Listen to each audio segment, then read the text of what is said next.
थोड़ा आगे आ जाए मैडम, आगे हो आगे हो, चल इधर आ जाए मेरी तरफ आइए। मैडम थोड़ा स्ट्रेट हो जाइए।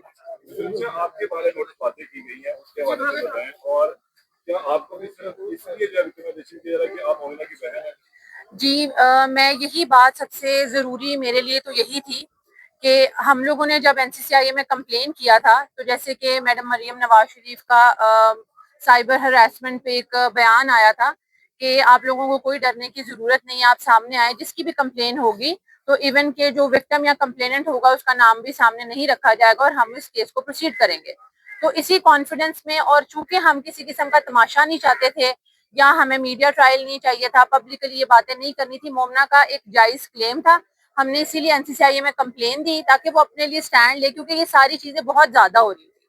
और हमने इसी वजह से नाम तक भी नहीं लिया, NCCIA में कंप्लेन किया। और जब इन लोगों ने जाके अपनी अटेंडेंस दी है, उनसे मीटिंग की है और बाहर आके सिर्फ कुछ टिकटॉक की वीडियोस के लिए और थोड़ी देर के लिए जो मीडिया अटेंशन चाहिए थी या स्क्रीन टाइम चाहिए था, उसके लिए इन लोगों ने अपनी चौक में ही अदालत लगा ली।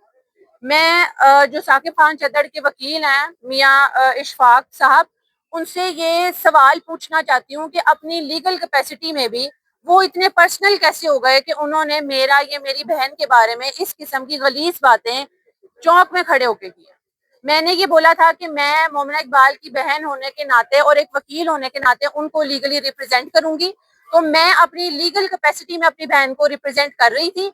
और मुझे ये बात समझ ही नहीं आई है कि जिस तरह जब भी हमारी वकालत का हम इम्तिहान पास करते हैं तो उसमें हम एथिकल कंडक्ट जो भी है उसके बारे में पढ़ते हैं कि आप लाइन क्रॉस नहीं कर सकते। तो मेरा उनसे ये सवाल है कि किस बिहाफ पे उन्होंने मेरी कैरेक्टर असैसिनेशन की है, मेरी लीगल कैपेसिटी में, या मेरी बहन की भी क्यों किया। जब मामला ऑलरेडी अथॉरिटीज के अंडर था तो मेरा ख्याल है फैसले का या इनिशियल इन्वेस्टिगेशन का इंतजार किया जाना चाहिए था कि वहां से क्या बात आती है तो मीडिया में या लोगों के सामने बात रखी जाती है। इतने बेसलेस किस्म के एक्यूजेशंस जो लगाए गए हैं, हमने अभी तक, इवन मेरा ख्याल किसी को कम्प्लीटली भी ये पता है कि एक्यूजेशंस या क्लेम है क्या, क्योंकि हम कोई भी बात इस तरह से नहीं करना चाहते थे जो हम साबित ना कर सके।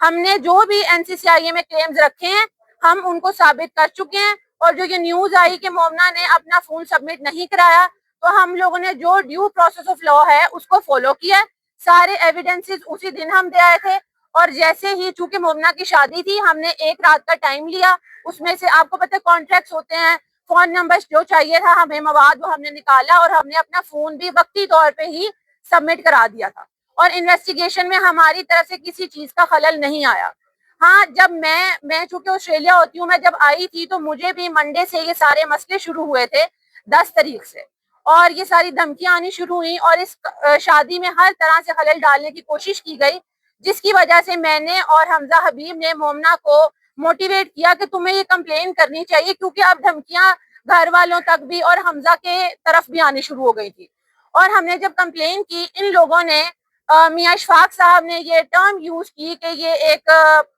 परफेक्ट केस जो है वो काउंटर ब्लास्टर का है। पहली बात है, काउंटर ब्लास्टर कोई टर्म नहीं है, काउंटर ब्लास्ट है जो कि हम पे किया गया है, क्योंकि इनकी तरफ से आने वाली धमकियों पे हमजा हबीब ने 13 मई को हुई दरख्शां थाने कराची में एक एप्लीकेशन दायर कर दी थी साकिब खान चद्दड़ के अगेंस्ट। तो आप ये बताएं कि ये बंदा 16 मई और 17 मई की दोपहर तक अगर हमजा हबीब का नंबर ढूंढता रहा है, जिसके सबूत हम NCCIA को मुहैया कर चुके हैं, तो इसने ये किस तरह क्लेम किया अपनी FIR में कि 13 को इस नंबर से साकिब खान चद्दड़ को कॉल गई है। ये FIR किस बेस पे हुई है, ये FIR किस बेस पे हुई है। हमारा अथॉरिटी से भी यही सवाल था कि हमजा हबीब, हमारा अथॉरिटी से भी यही सवाल था कि इसको इन्वेस्टिगेट किया जाए, और ये जो प्रोपेगेंडा गलत किस्म का हमजा हबीब के अगेंस्ट भी खड़ा किया गया, हमें उसका भी जवाब चाहिए। दूसरी बात, मैं मरियम नवाज साहिबा का बहुत शुक्रगुजार हूँ उनकी कि उन्होंने हमें वक्ती तौर पे फौरन से, जैसे ही हमारी कंप्लेन गई और हमारे एविडेंस सबमिट करवाते ही हमें सिक्योरिटी प्रोवाइड की है, हमारे घर में भी है, क्योंकि हमारे लिए ये सारी सिचुएशन हैंडल करना बहुत मुश्किल हो गया हुआ था। मैं सबका शुक्रिया अदा करती हूँ, इदारों का भी, NCCIA ने भी बहुत कोऑपरेट किया اور ہمارے ساتھ امپارشل ہو کے انویسٹیگیشن کر رہے ہیں. اچھا میم مجھے یہ بتائیے گا کہ آپ تم تھانے گئی تھی, وہاں پہ آپ کی اپلیکیشن درج نہیں ہو رہی تھی, وہ کیا معاملہ تھا؟ جی جب ہم پہلے گئے تھے تو انہوں نے ہماری اپلیکیشن نہیں لی تھی, کیونکہ وہی اثر رسوخ کی بات ہے کہ چونکہ ثاقب خان چدر اس وقت سٹنگ ایم پی ہیں, تو انہوں نے بولا ہم ان کے اگینسٹ کوئی اپلیکیشن نہیں لیں گے اور نہ ہی ایف آئی آر درج کریں گے. لیکن جیسے ہی سی ایم نے مریم نواز صاحبہ نے ایکشن لیا تو ہماری اپلیکیشن بھی لی گئی اور سارا جو پروسیجر تھا وہ سٹارٹ ہوا. دوسری بات میں یہ کرنا چاہوں گی کہ میں بحیثیت وکیل بھی پنجاب بار کونسل سے درخواست کرتی ہوں کہ میاں اشفاق کے اگینسٹ ایکشن لیا جائے. ان کو یہ کوئی حق نہیں پہنچتا کہ وہ اپنے کلائنٹ کے لیے کسی دوسرے بھی سامنے والے, جو کہ میں لیگل کیپیسٹی میں بحیثیت وکیل بھی, وہ میری کریکٹر اسیسینیشن کریں یا وہ اپنی لائن کراس کریں.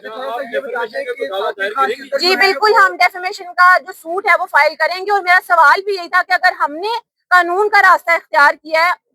وہی بندہ قانون کا راستہ اختیار کر سکتا ہے. ہمارے پاس ثبوت ہیں, ہر چیز ہے, تو ہم نے قانون کا راستہ اختیار کیا. ان کے پاس تھا تو یہ بھی کرتے ہیں, یہ لے کے آئے ثبوت. یہ بتا دیں کہ ثاقب خان چدر صرف انتقامی کارروائیاں جاری رکھے ہوئے تھے یا وہ ابھی بھی وہاں سے مومن اقبال سے شادی کرنا چاہتے ہیں؟ جی میرا خیال ہے آپ لوگ کو یہ چیز بالکل کلیئر ہو جانی چاہیے کہ 2.5 سال سے کسی قسم کا کوئی تعلق نہیں ہے ہمارا ان سے یا ان کا ہمارے سے. چیزیں ختم ہو چکی ہوئی تھی, لیکن اب صرف جیسے ہی مومنہ اقبال کی شادی کی خبر سوشل میڈیا پہ آئی تو یہ ساری چیزیں شروع ہوئی. میرا نہیں خیال, مجھے اس بات پہ آپ لوگوں کو صفائی یا سمجھانے کی بھی ضرورت ہے کہ یہ سب کیوں ہوا. اور اگر آپ کہہ لیں کہ جی یہ کچھ اور معاملہ تھا, یہ اپنا ریکوری سوٹ فائل کرتے جو کہ تمام تر جو بھی ایکوزیشن لگائے گئے ہیں جھوٹے ہیں, یہ جھوٹے ہیں, یہ کوئی بھی چیز ثابت نہیں کر سکتے. میں کہہ رہی ہوں اگر یہ ہے بھی کہ انہوں نے ہمیں کسی قسم کی بھی اسسٹنس دی ہے تو یہ جا کے اپنا ریکوری سوٹ فائل کریں. ہم دیندار ہیں ہر اس چیز کے جو ہم نے اگر لی ہو. گھڑیوں کا بھی معاملہ ہے, انہوں نے کہا لاکھوں روپے مالیت کی گھڑیاں جو ہے وہ آپ سے میں یہی کہوں گی, آپ انہیں کہیں ثابت کر دیں ہم دیندار ہیں ہر چیز کے جو ہم نے لیا. اس سے زیادہ میرا نہیں خیال, میں کوئی بات نہیں کر سکتی.